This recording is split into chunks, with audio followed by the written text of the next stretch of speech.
If you're really serious about this, kung gusto mo yung charity na yan, and you've laid some conditions, then let me lay my own conditions for the event. Kung serious ka talaga, ha? But I cannot be there sa Sunday. I have other things to do. Pero Tuesday, available na ako. Tuesday, Wednesday, but not Sunday. Tuesday, Wednesday, or any other day. Kaya, I think mas okay para sa'yo kasi mas may oras ka pa para mag-ensayo. Kasi medyo yung pagsuntok mo, pag-job mo, nakababa ka agad yung kamay mo, kailangan nakadepensa yan sa mukha mo. Pag-job mo, balik ka agad sa mukha, ha? So, konting advice lang, mag-ensayo ka. I think you've succeeded in the smoke screen that you provided for this administration. Na una, yung visit ni Marcos na tinatawag nila na a success where we got a 1% reduction of the 20% imposed tariff on us. So, tsaka yung baha dyan, ginagamit mo pa yung demise of the people, you know, to divert real issues.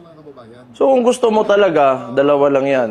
Either puntahan kita, tayo lang dalawa, magsama ka lang ng bodyguard mo para kung may mangyari sa'yo, at least may mag-alsa pa sa'yo sa hospital. Suntukan tayo, walang gloves. Or kung gusto mo yon, ganito. These are my conditions. Pakiusapan mo yung amo mo na presidente and let it come out of his mouth that all elected officials should undergo a hair follicle drug test. Papalagan ko yung charity mo na yan. So, wag lang Sunday, ilipat mo ng then, kung papayag ka sa kondisyon ko, wala problema. Kung if it will answer the issues nitong bansa natin, I can do that. Matagal ko na rin, wag ka mag-alala, Torre, kasi matagal ko na talaga gusto makabugbog ng unggoy.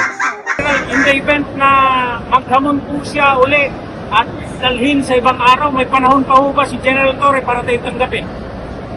Nakita niyo naman, napakalagay naman ng ating effort at pagod na inilagay dito. At I don't think he is worth responding to at this point in time. Parang hayaan mo na natin siya sa kanyang mundo.